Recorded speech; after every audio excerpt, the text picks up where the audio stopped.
जय हिंद दोस्तों। आज के इस इम्पॉर्टेंट लेक्चर में हम सभी डिस्कस करेंगे 18 अप्रैल 2026 के डेली करंट अफेयर्स को।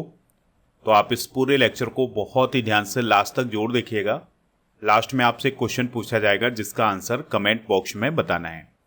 तो पहला और इम्पॉर्टेंट क्वेश्चन है, राज्यसभा के तीसरी बार उपसभापति कौन चुने गए हैं, यानी डिप्टी चेयरमैन कौन चुने गए हैं राज्यसभा के। आंसर हो जाएगा हरिवंश नारायण सिंह। तो जो हरिवंश नारायण सिंह हैं ये राज्यसभा के तीसरी बार उपसभापति चुने गए हैं। तो दोस्तों, राज्यसभा में ऐसा पहली बार हुआ है जब किसी मनोनीत सांसद को उपसभापति बनाया गया है, क्योंकि कुछ समय पहले राष्ट्रपति द्रौपदी मुर्मू जी ने हरिवंश नारायण सिंह जी को राज्यसभा के लिए मनोनीत किया था। तो राज्यसभा में राष्ट्रपति के द्वारा 12 सदस्य मनोनीत किए जाते हैं। उनमें से एक सदस्य हाल ही में मनोनीत किए गए हैं, हरिवंश नारायण सिंह, और अब उन्हें उपसभापति बना दिया गया है। हरिवंश नारायण सिंह पहली बार 2018 में राज्यसभा के उपसभापति बने थे। दोस्तों, राज्यसभा के सभापति उपसभापति की बात करें तो भारत के उपराष्ट्रपति राज्यसभा के पदेन सभापति होते हैं। पदेन सभापति का मतलब ये होता है कि जो व्यक्ति भारत का उपराष्ट्रपति बनेगा वह राज्यसभा का सभापति होगा। अनुच्छेद 64 की बात करें तो इसमें उपराष्ट्रपति राज्यसभा के पदेन सभापति होंगे, इस बात का वर्णन किया गया है। अनुच्छेद 89 में भारत का उपराष्ट्रपति राज्यसभा का पदेन सभापति होता है और राज्यसभा अपने सदस्यों में से किसी एक को अपना उपसभापति चुनती है, यानी कि उपराष्ट्रपति तो राज्यसभा के सभापति हो जाएंगे। इसके अलावा राज्यसभा में जितने मेंबर हैं, जितने सांसद हैं, उन्हीं में से एक सांसद को राज्यसभा का उपसभापति चुना जाएगा। इस बात का वर्णन अनुच्छेद 89 में किया गया है। सभापति का काम क्या होता है? तो सभापति सदन की कार्यवाही को सुचारू रूप से संचालित करते हैं और सदन में अनुशासन बनाए रखते हैं। उपसभापति के बारे में भी बात कर लेते हैं। तो उपसभापति का चुनाव राज्यसभा के सदस्य अपने बीच से करते हैं, इस बात को हम पहले बता चुके हैं। अनुच्छेद 90 की बात करें तो इसमें उपसभापति का कार्यकाल इस्तीफा और पद से हटाने की बात की गई है। तो अगर उपसभापति अपने पद से त्यागपत्र देते हैं तो वो किसको देते हैं? सभापति को देते हैं। राज्यसभा के जो सभापति होते हैं उनको वो त्यागपत्र देते हैं। अगर उपसभापति राज्यसभा के सदस्य नहीं रहते हैं तो उन्हें पद छोड़ना होता है, यानी कि उपसभापति अगर राज्यसभा के मेंबर नहीं हैं तो उन्हें ये पद छोड़ना होता है। अनुच्छेद 91 की बात करें तो सभापति के पद रिक्त होने पर उपसभापति द्वारा सभापति के कार्यों का निर्वहन किया जाता है। मान लिया सभापति नहीं है तो उसके बाद जो उपसभापति होंगे वो सभापति के कार्यों का निर्वहन करेंगे। अगला क्वेश्चन है, टाइम मैगजीन की टाइम 100 सूची 2026 में किसे शामिल किया गया है? आंसर हो जाएगा रणबीर कपूर, विकास खन्ना और सुंदर पिचई। तो इन तीनों को शामिल किया गया है टाइम 100 सूची में। तो इस क्वेश्चन का राइट आंसर हो जाएगा ऑप्शन नंबर डी, यानी उपरोक्त सभी।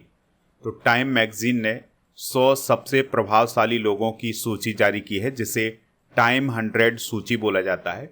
तो इसमें भारत के बॉलीवुड स्टार रणबीर कपूर और सैफ, विकास खन्ना और गूगल के सीईओ सुंदर पिचई को शामिल किया गया है। इसमें कुछ ग्लोबल लीडर भी शामिल हैं, जैसे ट्रंप हैं, इजराइल के पीएम बेंजामिन नेतन्याहू हैं, पोप लियो हैं, और नेपाल के जो वर्तमान में पीएम हैं वालेंसा है, वो शामिल किए गए हैं। इसके अलावा बांग्लादेश के जो लीडर हैं तारिक रहमान, वो भी इस लिस्ट में शामिल किए गए हैं। ठीक है, तो भारत की तरफ से रणबीर कपूर, सैफ, विकास खन्ना और गूगल के सीईओ सुंदर पिचई ये शामिल किए गए हैं। इस सूची में यूट्यूब के जो सीईओ हैं नील मोहन, जो कि भारतीय अमेरिकी हैं, उनका नाम भी इसमें शामिल किया गया है। तो टाइम मैगजीन के द्वारा हर साल 100 सबसे प्रभावशाली लोगों की लिस्ट जारी की जाती है, जिसमें internet, entertainment, technology, finance, sports, इन सभी सेक्टर से जुड़े हुए लोग शामिल होते हैं। टाइम मैगजीन की सूची में सबसे अधिक बार शामिल होने का रिकॉर्ड चाइना के राष्ट्रपति शी जिनपिंग के नाम है। वो 13 बार इसमें शामिल हुए हैं। मोदी जी 5 बार शामिल हुए हैं। देखिए, पिछले साल के टाइम के जो अवार्ड हैं वो आप ज़रूर याद रखिएगा। जैसे टाइम के द्वारा 2025 का पर्सन ऑफ द ईयर किसे चुना गया था? तो आर्किटेक्ट्स ऑफ एआई को चुना गया था। टाइम का 2025 का सीईओ ऑफ द ईयर किसे चुना गया है? यूट्यूब के सीईओ नील मोहन। अगला क्वेश्चन है, अंतर्राष्ट्रीय मुद्रा कोष के अप्रैल 2026 के आंकड़ों के अनुसार भारत की जीडीपी रैंकिंग के किस स्थान पर पहुंच गई है? आंसर हो जाएगा 6वें स्थान पर। यानी भारत की जो जीडीपी है वो दुनिया में 6वें स्थान पर पहुंच गई है। तो ये आंकड़ा हाल ही में अंतर्राष्ट्रीय मुद्रा कोष यानी इंटरनेशनल मॉनेटरी फंड या आईएमएफ के द्वारा जारी किया गया है। तो आईएमएफ के अप्रैल 2026 के आंकड़ों के अनुसार रुपए की कमजोरी और आधार संशोधन के कारण भारत की जीडीपी रैंकिंग 5वें से फिसल करके 6वें स्थान पर आ गई है। यानी कि पहले भारत की जीडीपी 5वें स्थान पर थी, अब 6वें स्थान पर आ गई है, क्योंकि भारत का जो रुपया है वो कमज़ोर हो रहा है। इसके अलावा भारत ने अपनी जीडीपी के आधार वर्ष में भी सुधार किया है।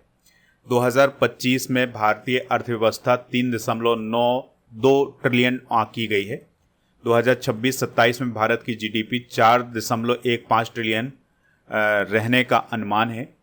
तो आईएमएफ को ये उम्मीद है कि 2027 तक भारत जीडीपी के मामले में चौथा स्थान प्राप्त कर लेगा और 2031 तक दुनिया की तीसरी सबसे बड़ी अर्थव्यवस्था कौन बनेगा? भारत बनेगा। तो ये अनुमान जताया गया है आईएमएफ के द्वारा। दुनिया की अगर हम टॉप 6 अर्थव्यवस्थाओं की बात करें तो सबसे बड़ी अर्थव्यवस्था है दुनिया की, वो है अमेरिका की 32.3 ट्रिलियन डॉलर की। फिर उसके बाद चाइना की 20.85 ट्रिलियन डॉलर की। फिर जर्मनी की 5.45 ट्रिलियन डॉलर की। फिर जापान की 4.38 ट्रिलियन डॉलर की। यूनाइटेड किंगडम की 4.26 ट्रिलियन डॉलर की। और भारत की इकॉनमी है 4.15 ट्रिलियन डॉलर की। तो ये दुनिया की टॉप 6 अर्थव्यवस्थाएं हैं। आईएमएफ की बात करें तो इसे इंटरनेशनल मॉनेटरी फंड बोला जाता है और यह एक वैश्विक संगठन है। इसमें 191 मेंबर हैं। 1944 में इसकी स्थापना हुई थी। वाशिंगटन डीसी अमेरिका में इसका मुख्यालय है। क्रिस्टलिना जॉर्जीवा इसकी प्रबंध निदेशक हैं। मुख्य अर्थशास्त्री हैं पियरे ओलिवियर गोरेंचास। इसका उद्देश्य अंतर्राष्ट्रीय मौद्रिक सहयोग को बढ़ावा देना, वित्तीय स्थिरता सुनिश्चित करना और आर्थिक सहयोग को प्रोत्साहित करना। अगला क्वेश्चन है, हार्वर्ड साउथ एशियन एसोसिएशन के द्वारा 2026 का पर्सन ऑफ द ईयर किसे चुना गया है? आंसर हो जाएगा सयानी गुप्ता को। तो बॉलीवुड एक्ट्रेस हैं सयानी गुप्ता, तो उन्हें हार्वर्ड यूनिवर्सिटी अमेरिका के हार्वर्ड साउथ एशियन एसोसिएशन के द्वारा 2026 का person of the year nominate किया गया है। उन्हें यह सम्मान फिल्म, कहानी मतलब स्टोरी टेलिंग और वैश्विक मंच पर उनके उत्कृष्ट योगदान के लिए दिया गया है। कुछ इंपॉर्टेंट अवार्ड डिस्कस करते हैं। तो WWF मछली राष्ट्रीय पुरस्कार अनीता चौधरी, चेतक स्क्रीन अवार्ड 2026 में सर्वश्रेष्ठ film Homebound, para archer of the year Sheetal Devi, Ramnath Goenka पुरस्कार 2026 प्रिंट मीडिया में हिंदी में दिया गया है अवधेश अकोडिया को, दिल्ली अंतर्राष्ट्रीय फिल्म महोत्सव 2026 में lifetime achievement award Nandamuri Balakrishna को, स्टॉकहोम जल पुरस्कार कावे मदानी को, knight commander of the most excellent order of the British Empire N Chandrasekaran को मिला है, मार्क लिंटन इतिहास पुरस्कार विलियम डेल रिम्पल को मिला है। अगला क्वेश्चन है, भारत और न्यूजीलैंड के बीच फ्री ट्रेड एग्रीमेंट यानी FTA पर हस्ताक्षर कब होंगे? तो ये 27 अप्रैल 2026 को होंगे। तो दोस्तों, भारत और न्यूजीलैंड 27 अप्रैल को फ्री ट्रेड एग्रीमेंट यानी FTA पर सिग्नेचर करने जा रहे हैं। अब हम समझ लेते हैं कि ये फ्री ट्रेड एग्रीमेंट क्या है। तो फ्री ट्रेड एग्रीमेंट 2 या 2 से अधिक देशों के बीच में होता है और यह एक व्यापार समझौता है। इस व्यापार समझौते में दोनों देशों के बीच में जो टैरिफ लगता है उसको समाप्त करने की कोशिश की जाती है, या तो कम किया जाता है या फिर पूरी तरह से मतलब उसको समाप्त किया जाता है। और इसके अलावा जो व्यापार में बाधाएं आती हैं उनको भी कम करने की कोशिश की जाती है। इसका मतलब ये होता है कि दोनों देश आसानी से व्यापार करने के लिए ये समझौता करते हैं। भारत और न्यूजीलैंड के बीच में ये जो समझौता हुआ है इसकी विशेषताएं क्या हैं? तो इस समझौते को दिसंबर 2025 में अंतिम रूप दिया गया था। ठीक है। न्यूजीलैंड जो है वो भारत के 100% निर्यात पर शून्य शुल्क की सुविधा देगा, यानी कि भारत जिन वस्तुओं का निर्यात करेगा उन पर शून्य शुल्क लगाएगा, यानी टैरिफ नहीं लेगा। इस समझौते के तहत 15 वर्षों में 20 अरब अमेरिकी डॉलर का FDI आने की उम्मीद है। दोनों देशों का उद्देश्य अगले 5 सालों में द्विपक्षीय व्यापार को 2 गुना करके 5 अरब अमेरिकी डॉलर तक पहुंचाना है।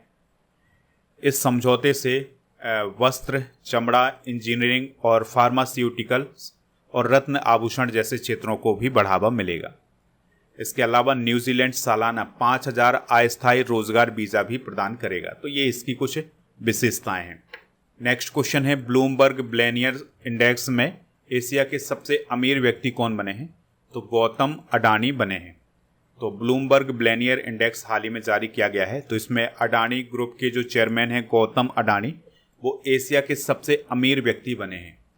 उनकी जो नेट वर्थ बताई गई है वो 92.6 अरब डॉलर यानी करीब 8.59 लाख करोड़ दर्ज की गई है।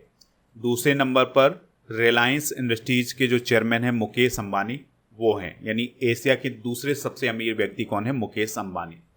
तो एशिया के अमीर व्यक्तियों में पहले स्थान पर गौतम अडानी है, दूसरे नंबर पर है मुकेश अंबानी और तीसरे नंबर पर है चाइना के जोंग सांसान। ठीक है। अगर हम दुनिया के सबसे अमीर व्यक्तियों की बात करें अभी, तो वो हैं इलॉन मस्क, फिर दूसरे नंबर पर है लैरी पेज और तीसरे नंबर पर है जेफ बेजोस। क्वेश्चन है, विक्टर एक्सेल्सन ने बैडमिंटन से संन्यास लिया है, उनका संबंध किस देश से है? तो आंसर हो जाएगा डेनमार्क। तो डेनमार्क के बैडमिंटन प्लेयर हैं विक्टर एक्सेल्सन। उन्होंने हाल ही में बैडमिंटन से संन्यास लेने की घोषणा की है, रिटायरमेंट ले लिया है, क्योंकि वो पीठ के दर्द से गुजर रहे थे, यानी कि वो बार बार चोटिल हो रहे थे और उनका जो पीठ का दर्द है वो बार बार बढ़ रहा था। इसके कारण उन्होंने बैडमिंटन से संन्यास ले लिया है। बहुत बड़े खिलाड़ी माने जाते रहे हैं बैडमिंटन के। वो लगातार 2 ओलंपिक गोल्ड मेडल जीतने वाले दुनिया के दूसरे पुरुष खिलाड़ी हैं। उन्होंने 2020 के टोक्यो ओलंपिक और 2024 के पेरिस ओलंपिक में गोल्ड मेडल जीता है बैडमिंटन में। एक्सेल्सन ने 2017 और 2022 में विश्व चैंपियनशिप भी जीती है। अगला क्वेश्चन है, हाल ही में कौन सा देश पैक्स सिलिका चिप आपूर्ति पहल में शामिल हुआ है? आंसर हो जाएगा फिलीपींस। तो फिलीपींस हाल ही में पैक्स सिलिका चिप आपूर्ति पहल में शामिल हुआ है। पैक्स सिलिका पहल क्या है? तो इसे दिसंबर 2025 में अमेरिका के नेतृत्व में शुरू किया गया था। इसका उद्देश्य सेमीकंडक्टर, आर्टिफिशियल इंटेलिजेंस और क्रिटिकल मिनरल्स के लिए सुरक्षित वैश्विक आपूर्ति श्रृंखला डेवलप करना। दोस्तों 2026 में फरवरी में भारत भी इसमें शामिल हुआ था। अगला क्वेश्चन है, माई LIC और सुपर सेल्स साथी मोबाइल एप्लीकेशन किसने लॉन्च किए हैं? तो ये LIC ने लॉन्च किए हैं। तो भारतीय जीवन बीमा निगम यानी LIC ने अपनी डिजिटल सेवाओं को ज़्यादा सुविधाजनक बनाने के लिए 2 मोबाइल ऐप लॉन्च किए हैं, जिसमें पहला है माई LIC, दूसरा है सुपर सेल्स साथी। LIC की बात करें तो इसे life insurance corporation of India बोला जाता है। 1 सितंबर 1956 को इसकी स्थापना हुई थी। इसकी टैगलाइन है, आपकी सुरक्षा हमारी जिम्मेदारी। मुंबई में इसका हेडक्वार्टर है और ये भारत की सबसे बड़ी सरकारी जीवन बीमा कंपनी है और प्रमुख निवेशक भी है। नेक्स्ट क्वेश्चन है, अपराधियों की गतिविधियों को ट्रैक करने के लिए किस राज्य सरकार ने रियल टाइम अपराध निगरानी प्रणाली तैनात की है? आंसर हो जाएगा पंजाब। तो दोस्तों पंजाब सरकार ने IIT रोपड़ के साथ मिलकर एक कृत्रिम बुद्धिमत्ता यानी आर्टिफिशियल इंटेलिजेंस आधारित रियल टाइम अपराध निगरानी प्रणाली तैनात की है। इसके माध्यम से रियल टाइम में अपराधियों की गतिविधियों को ट्रैक किया जाएगा, यानी आर्टिफिशियल इंटेलिजेंस का इस्तेमाल करके जो अपराधी हैं उनकी गतिविधियों को ट्रैक किया जाएगा। इसमें आवाज़ पहचानने की भी क्षमता है, जिससे विदेशों से संचालित होने वाले जो गैंगस्टर नेटवर्क हैं उनकी भी पहचान की जा सकती है। इसका उद्देश्य है डेटा आधारित पुलिसिंग को अपनाकर अपराधों को रोकना। AI से रिलेटेड कुछ इंपॉर्टेंट करंट अफेयर्स डिस्कस करते हैं। तो भारत का पहला एआई सक्षम विश्वविद्यालय मेरठ में स्थित चौधरी चरण सिंह विश्वविद्यालय में शुरू किया गया है। दक्षिण कोरिया ने दुनिया का पहला आर्टिफिशियल इंटेलिजेंस बेसिक एक्ट पेश किया है। एआई इम्पैक्ट समिट 2026 का आयोजन नई दिल्ली में किया गया है। गूगल ने 55 भाषाओं में ट्रांसलेशन करने वाला एआई मॉडल ट्रांसलेट जेमा लॉन्च किया है। जियो देश का पहला made in India AI platform people first launch करेगा। ग्लोबल एआई इंडेक्स 2025 में अमेरिका और चीन के बाद भारत तीसरे नंबर पर है। डेलॉयट इंडिया ने टैक्स प्रज्ञा नामक एक आर्टिफिशियल पावर्ड प्लेटफॉर्म लॉन्च किया है। आईआईटी दिल्ली ने artificially intelligence lab assistant develop किया है। आंध्र प्रदेश के मुख्यमंत्री एन चंद्रबाबू नायडू ने पिल्लू एआई लॉन्च किया है। आंध्र प्रदेश सरकार ने एनवीडिया के सहयोग से अमरावती में भारत के पहले समर्पित आर्टिफिशियल इंटेलिजेंस विश्वविद्यालय की स्थापना की घोषणा की है। तो ये एआई से रिलेटेड करंट अफेयर्स हैं। आप स्टडी करके ऐप को इंस्टॉल कर लें। प्रीमियम कोर्स वाले ऑप्शन पर जाएं। लूसेंट का कोर्स आपको यहाँ पर मिल जाएगा। FEB 600 कूपन कोड यूज करना है। इसमें फ्री मिलेगा आपको 18,000 से अधिक topic wise subject wise test series, 12 महीने का मंथली टेस्ट, 12 महीने की मंथली करंट अफेयर्स की ई बुक। प्रीमियम कोर्स वाले ऑप्शन पर अर्जुन जीएस फाउंडेशन बैच मिलेगा। अप्रैल 900 कूपन कोड यूज करना है। इसमें फ्री मिलेगा दोस्तों वही सब जो लूसेंट वाले कोर्स में मिलेगा। प्रीमियम कोर्स वाले ऑप्शन पर आपको कॉम्बो पैक भी मिल जाएंगे, तो कॉम्बो पैक को ज्वाइन कर लीजिएगा। और टेस्ट सीरीज वाले ऑप्शन पर 12 महीने का मंथली टेस्ट, 12 महीने की मंथली करंट अफेयर्स की ई बुक वगैरह ये सभी मिल जाएगा आपको। और डेली करंट अफेयर्स का टेस्ट आपको टेस्ट सीरीज वाले ऑप्शन पर मिलेगा। तो 17 अप्रैल 2026 के अगर हम टॉप 10 की बात करें तो हरीश कुमार, ऋषभ, बादल, आशीष, इंद्रजीत, सत्य और शिवशंकर हैं, लक्ष्मी, गौतम, अमित, ये सभी टॉप 10 हैं। आपका भी नाम यहाँ पर हो सकता है। आप टेस्ट जरूर दीजिएगा। ई बुक वाले सेक्शन पर आपको monthly current affairs, yearly current affairs, इन सभी की ई बुक मिल जाएंगी। जैसे मार्च की ई बुक लॉन्च कर दी गई हिंदी इंग्लिश दोनों मीडियम में, इसको आप प्राप्त जरूर करें। चलिए अब हम कल के करंट अफेयर्स को रिवाइज करते हैं। फिडे महिला कैंडिडेट टूर्नामेंट 2026 जीतने वाली पहली भारतीय महिला कौन बनी है? आर वैशाली।